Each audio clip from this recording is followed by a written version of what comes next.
terpercaya.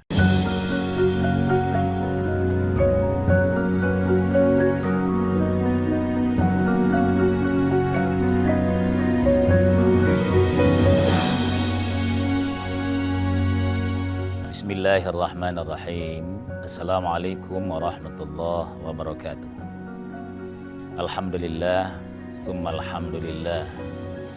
Wala hawla wala quwata illa billahil aliyyil azim.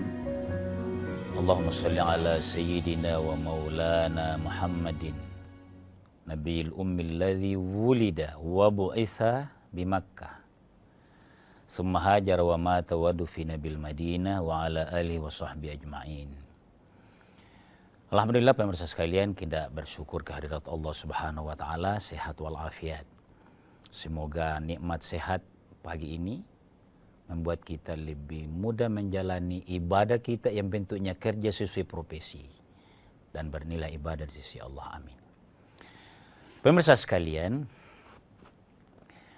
kehidupan manusia itu seringkali kita merasa bahwa ada sesuatu yang sebenarnya di luar kemampuan, kehebatan, di luar ilmu kita, di luar rencana kita. Tapi dia membawa manfaat yang luar biasa kepada kehidupan kita, bahkan keluarga kita. Kalau kita konsultasikan, seringkali ulama menegaskan, oh itu berkah. Berkah itu dari Allah. Nah, itulah sebabnya pagi hari ini kita mau coba mengangkat itu, istilah yang sering membuat kita di tengah kelemahan berharap atau raja kepada Allah, ada yang lebih Allah berikan kepada kita, karena kita ini terbatas. Populer di masyarakat istilah tabarrukan. Nah, izin pemirsa sekalian saya takrif dulu. Tabarrukan ini apa sebenarnya? Agar tidak salah faham dan tidak salah objek. Karena istilah baru kalau kita tidak fahami langsung makmum saja, viralnya saja yang kita ikuti bisa salah. Oleh karenanya begini, tabarrukan itu adalah bentuk masdar lafaz ketiga dalam wazan dari fi'il maudhinya. Nah, ini kalau orang pondok pesantren tahu ini. Ilmu tasrif namanya. Asal katanya adalah barakah. Kalau barakah itu telah memberkahi. Siapa itu? Yang memberi berkah, zat yang maha pencipta Allah. Lalu diwazankan menjadi tabarraka yatabarraku tabarrukan. Kalau barakah tadi memberi berkah dan secara hakiki itu hanya Sang Maha Kuasa yang memberikan, maka kalau tabarraka ini adalah mengharap berkah. Jadi kita lah ini mudah-mudahan ada berkah. Nah, di dalamnya ada upaya. Jadi tabarrukan itu kita ini manusia mau ada kelebihan di tengah kelemahan. Jadi dari mana itu bisa? Kalau ada dari Allah, itu tabarrukan.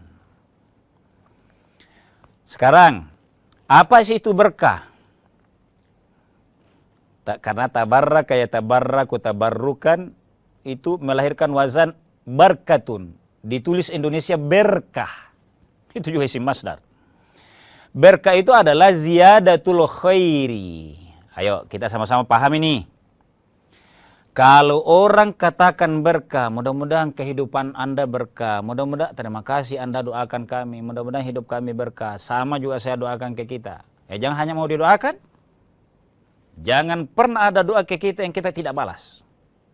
Sama-sama baik. Jadi berkah itu adalah ziyadatul khairi.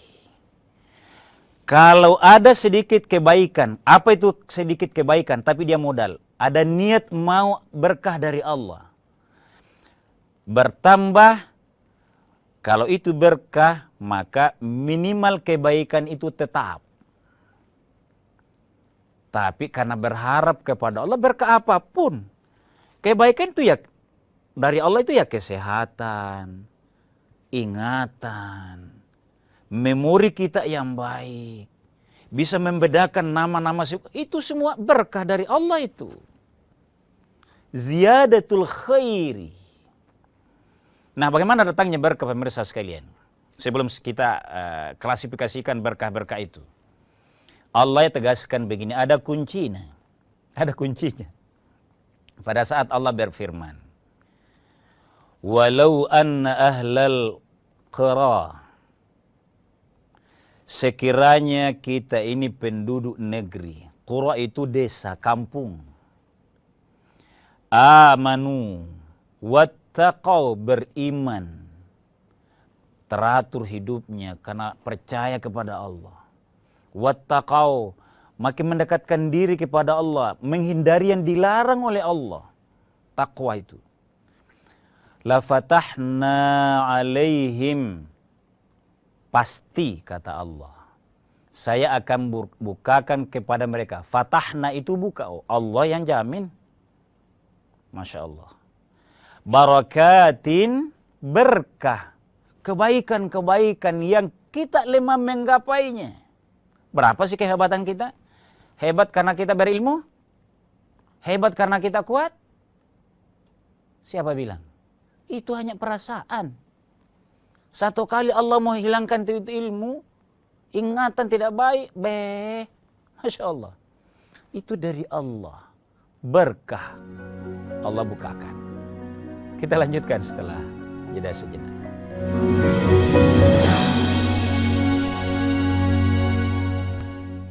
Saat menangkap, mengumpulkan, dan mengolah peristiwa, secara paksa oleh penyidik, kami kerahkan upaya terbaik. Ketika menyampaikan berita serta informasi, kami tak sekadar menyapa.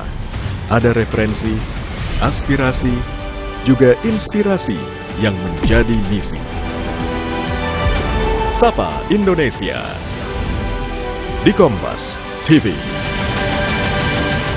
Independen, terpercaya.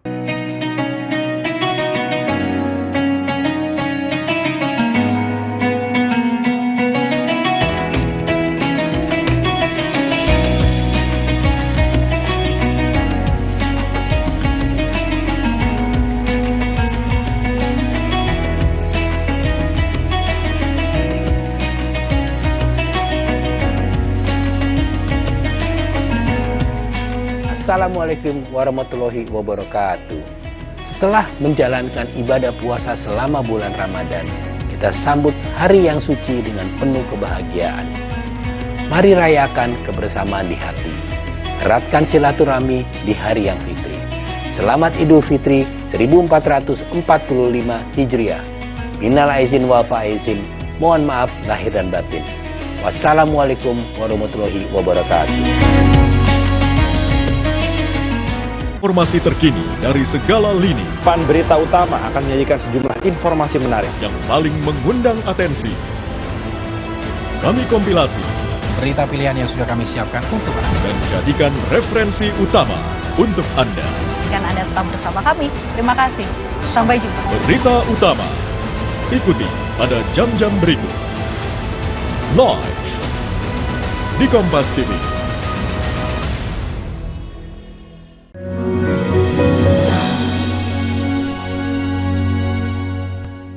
Pemirsa sekalian kaum muslimin yang dimuliakan oleh Allah Subhanahu wa taala, jadi sampai ayat dari surah Al-A'raf tadi, Allah yang akan kasih berkah ke kita. Kalau begitu, mengharap berkah ke siapa dulu? Ini tauhidnya dulu harus mantap nih. Ini yang harus kencang, harus tegas ini. Jangan salah. Berarti mengharap berkah dari Allah. Caranya beriman dan bertakwa. Hindari yang jauh dari keimanan. Nah pemirsa sekalian, saya kembali ke konteks kekinian kita. Sekarang ini sangat populer istilah tabarrukan. Objeknya kemana? Banyak tempatnya. Ada ke manusia, ada ke benda, ada ke pohon, ada ke kuburan. Saya mau. Boleh ndak itu? Mari kita lihat. Sebelum saya tegaskan boleh tidaknya, saya ambilkan satu hadis. Diriwayatkan bahwa tabarrukan yang boleh itu, kalau tadi itu kan ayat dari Allah Subhanahu wa Ta'ala. Jadi itu nomor satu. Tidak boleh ada di bawahnya. Kalau ini yang dilupa, jangan sampai fisik hari ini kita lihat ke situ. Ada seorang yang kita anggap keramat, ke situ semua. Jangan sampai salah. Nah, pemirsa sekalian, saya mau ambil hadisnya. Boleh diriwayatkan oleh Bukhari dari jalur Abu Burdah. Apa beliau katakan? Mengharap berkah dari Rasulullah SAW dan seluruh yang terkait dengan Nabi. Tapi saya kasih contoh ini. Qadimtul Madinata, Abi Burda berkata, pada saat saya qadimtu sampai di kota Madinah. Nih. Falakiyani Abdullah bin Salam. Saya begitu tiba ditemani atau dijemput oleh sahabat saya. Namanya bin Salam. Di Madinah nih, waktu hijrah. Faqala li intalik ilal manzil.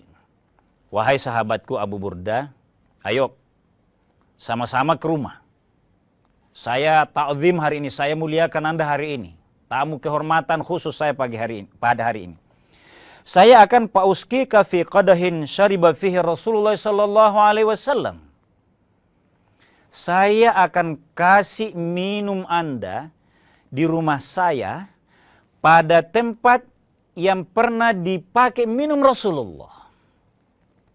Ini. Jadi tempat, ya kalau kita sekarang cangkir lah ya, gelas kira-kira lah begitu. Fantalaqtu ma'ahu fasaqani, maka saya ikuti. Saya ke rumahnya bin Salam. Maka saya dikasih minum. Wa at'amani tamran, bahkan saya dikasih makan kurma. Wa sullibat fi muddatin, dan saya sholat untuk beberapa kali. Jadi ini tegas pemirsa sekalian, bahwa Abu Burda duluan tiba di Madinah sebagai sahabat Nabi. Begitu ada temannya yang baru datang ke Madinah, maka dia melakukan hal yang cara menghargainya. Diajak ke rumahnya, dikasih minum. Pertama rumah yang pernah ditempati Rasul. Jadi dia sangat bangga. Dan dikasih minum di tempat minum yang pernah dipakai oleh Rasulullah SAW. Ini di zaman Nabi dan tidak dilarang oleh Nabi. Karena namanya kayak kehidupan kita. Pasti pernah sampai kepada Nabi ini. Tidak ada hadis di dalamnya yang melarang praktek ini. Berarti apa? Bolehnya mengambil berkah dari orang yang terkasihnya Allah Subhanahu wa Ta'ala. Jadi kalau hari ini ada, misalnya ke Makkah, kalau Raudhah banyak kuburan, banyak orang yang berdoa di situ karena pernah dilakukan oleh Nabi. Tapi apa yang menjadi catatan? Ingat ya, ini. Karena kita khawatir. Tapi juga tidak boleh terlalu khawatir. Tidak boleh kami ini merasa bahwa kamilah yang tidak syirik pada saat melakukan tabarruk itu. Kalau yang lain dikhawatirkan semua karena dianggap tidak berilmu. Tidak. Sahabat kita juga itu berilmu, tahu. Misalnya, di samping kuburan Rasulullah, siapa yang kita doakan? Hanya berdoa, kita tetap berdoa kepada Allah, bukan berdoa kepada Rasul. Artinya meminta kepada Rasul, bukan. Jadi kan ini juga sering ada fenomena nih. Bahas tabarrukan. Dianya saja yang merasa tidak syirik. Saudaranya dianggap tidak pintar. Sehingga dilarang.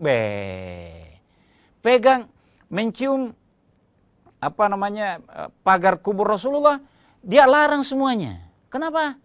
Itu bukan Allah. Betul. Kalau kita tahu, saudara kita juga tahu. Ini kan kadang-kala begini nih. Kan begini pemirsa sekalian, apa saya agak kencang ini. Ada seringkali menghalangi saudaranya. Karena syaddu dzari'ah dibenahi, jangan sampai saudara kita salah melenceng keyakinannya. Bukan minta kepada Allah, minta kepada kuburannya Rasul.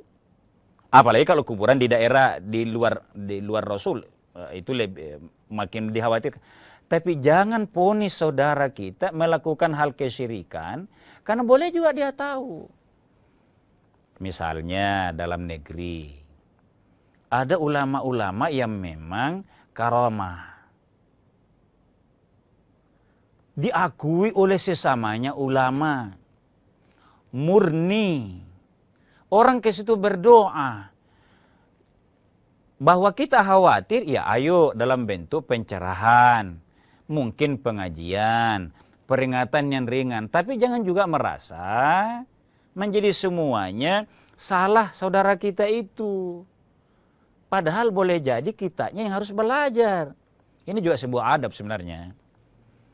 Kekhawatiran kita menjaga akidahnya saudara kita itu, kerabat kita itu, jangan, saya tidak bilang jangan khawatir, bukan.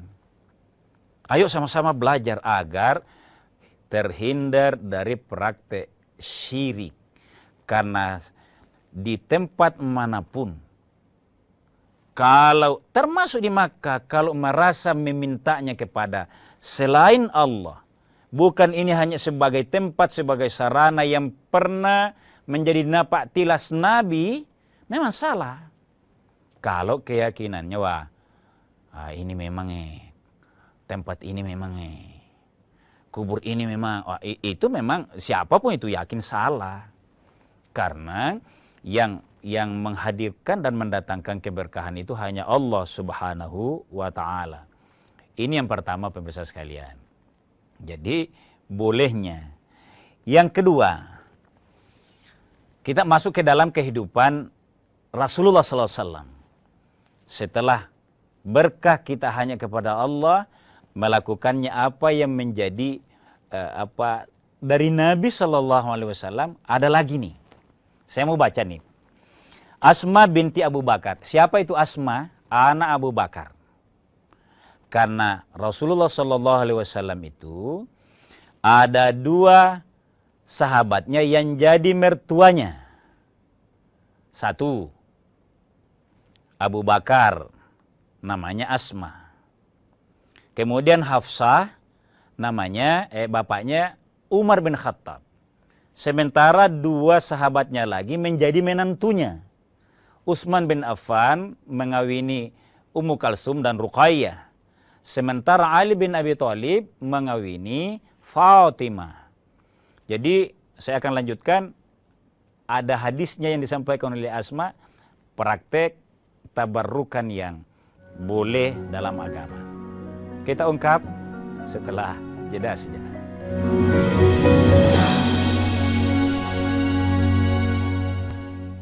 Saat menangkap, mengumpulkan, dan mengolah peristiwa, secara paksa oleh penyidik. kami kerahkan upaya terbaik. Ketika menyampaikan berita serta informasi, kami tak sekadar menyapa. Ada referensi, aspirasi, juga inspirasi yang menjadi misi.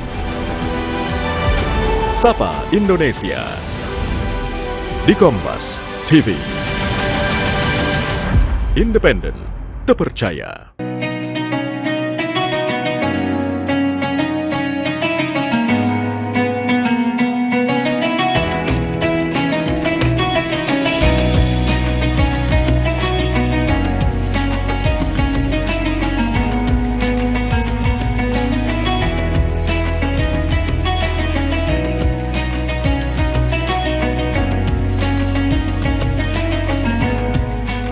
Assalamualaikum warahmatullahi wabarakatuh. Setelah menjalankan ibadah puasa selama bulan Ramadan, kita sambut hari yang suci dengan penuh kebahagiaan. Mari rayakan kebersamaan di hati. Eratkan silaturahmi di hari yang fitri. Selamat Idul Fitri 1445 Hijriah. Minal aizin wal faizin. Mohon maaf lahir dan batin. Wassalamualaikum warahmatullahi wabarakatuh. Informasi terkini dari segala lini Pan Berita Utama akan menyajikan sejumlah informasi menarik yang paling mengundang atensi. Kami kompilasi Berita pilihan yang sudah kami siapkan untuk Anda. dan jadikan referensi utama untuk Anda. Dan Anda tetap bersama kami. Terima kasih. Sampai jumpa. Berita utama. Ikuti pada jam-jam berikut. Live di Kompas TV.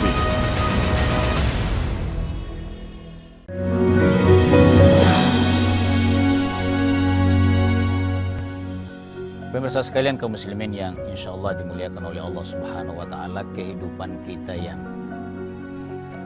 apa adanya, kita itu sementara roja, berharap kepada Allah ada berkah kepada kita, dan kita senantiasa kreatif, inovatif, bahkan kerja keras untuk mendapatkan kesejahteraan, kemakmuran bersama keluarga, tapi tetap berkah dari Allah semua itu.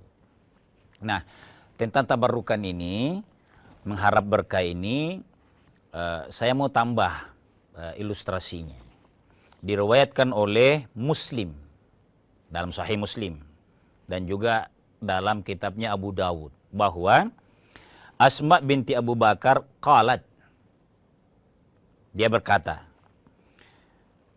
kanat hadhihi inda Aisyata hatta qubidat. Ada sebuah tempat yang dia katakan tempat ini ada pada Aisyah sebelum saya yang pegang, kata Asma ini. Falam hatta qubidat, dipegang oleh Aisyah sampai qubidat, itu dicabut, maksudnya dipanggil oleh Allah Subhanahu wa Ta'ala. Falamma qubidat akhaltuha, maka saya ambil tempat ini. Wa kana lin Nabi sallallahu alaihi wasallam, dan ini pernah dipakai oleh Nabi sallallahu alaihi wasallam. Panahnu naghsiluha lil maradi. Asma binti Abu Bakar menegaskan, saya pakai mengambil berkah karena bekas Nabi. Saya pakai untuk dipakai mandi dalam rangka nastasfi biha. Itu nastasfi biha, jelas sekali hadisnya, untuk pengobatan. Jadi ini tidak terlalu spesifik disebut tempat apa bentuknya, tapi sebuah tempat yang bisa digunakan, ya bejana lah secara umum ya. Dipakai oleh Asma yang diniatkan berkah dari Allah. Tempat itu pernah di rumahnya Aisyah sampai Aisyah qubidat, wafat, diambil oleh Asma, digunakan untuk tempat marodi, mengharap berkah dari Allah, mengobati. Apa artinya pemirsa sekalian? Minimal dua contoh ini, tabarrukan yang boleh itu ada beberapa bentuknya. Pertama, bekasnya Nabi Sallallahu Alaihi Wasallam. Kemudian, ini juga sama, hal yang pernah dipakai oleh Nabi Sallallahu Alaihi Wasallam digunakan sebagai mengharap atau wasilah kepada Allah Subhanahu Wa Taala. Nah, tabarrukan yang seperti ini itu artinya dalam koridor, dalam hal yang boleh, karena memang tetap akidahnya, niatnya kepada semua bekas Nabi dipakai. Kalau saya katakan bekas Nabi, maka memang ayo saling mencerahkan. Hati-hati kalau kepada yang lain. Kalau bekas Nabi tadi kan misalnya peninggalannya ada rambutnya, itu masih ada. Kalau kita ke Tanah Suci misalnya, seringkali kalau dapat rezeki ya, salah satunya itu bisa melihat bekas rambutnya Rasulullah Sallallahu Alaihi Wasallam. Kemudian yang berikutnya tentang berkah kepada rambut Nabi. Nah, mazhab yang digunakan di Makkah itu, termasuk cara sholatnya, itu adalah mazhab Hambali. Nah, Ahmad bin Hambal menegaskan bahwa qala Abdullah bin Ahmad, ra'aitu abi, saya letterlet ini, saya melihat ayah saya, ya'khudhu sya'rahu min sya'rin Nabi sallallahu alaihi wasallam, mempertemukan atau mengambil rambutnya, kasih ketemu dengan rambutnya Rasulullah SAW. Karena namanya imam mazhab. Presiden-presiden di dunia saja kalau akrab dengan Raja Makkah itu kadang-kala dibukakan pintu. Nah, Ahmad bin Hambal salah satu imam mazhab ini melakukan itu dari rambutnya Rasulullah SAW. Fayadauha ala fihi yuqabbiluha.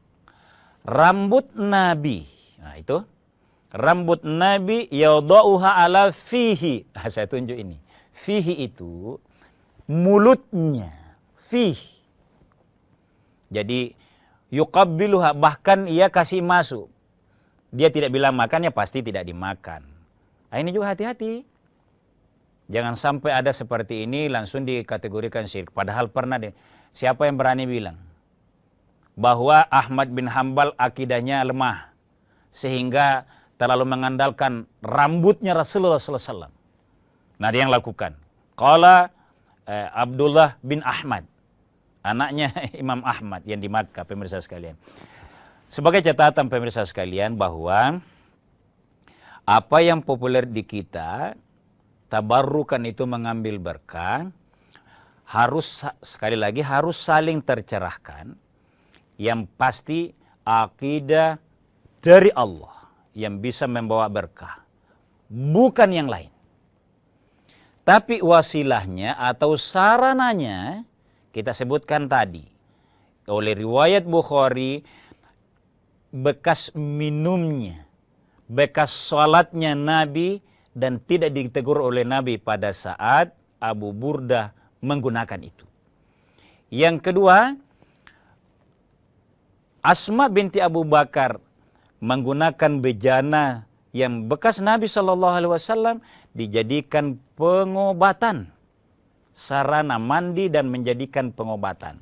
Bahkan kalau rambut Nabi SAW yang sudah bukan era Nabi, sudah jauh di belakangnya, sudah 100-an tahun lebih di belakangnya, Imam Ahmad bin Hambal, anaknya menegaskan, karena ulama juga anaknya, Abdullah bin Ahmad ini, bahwa saya pernah melihat ayah mengambil sebagian rambut Nabi, dikasih fihi, dikasih masuk di mulutnya, diuqabbiluha, dan disayang lah kira-kira begitu. Pemirsa sekalian, tentu terbatas dengan satu catatan bahwa tabarrukan pada hal-hal yang tidak merusak akidah boleh. Tapi ada bagusnya senantiasa konsultasi kalau berkembang tabarrukan yang bentuknya dan tempatnya yang belum pasti aman dari segi akidah syariah. Sekian dan demikian. Mohon maaf atas segala kekurangan. Hadanallahu wa iyyakum ajma'in. Wassalamualaikum warahmatullahi wabarakatuh.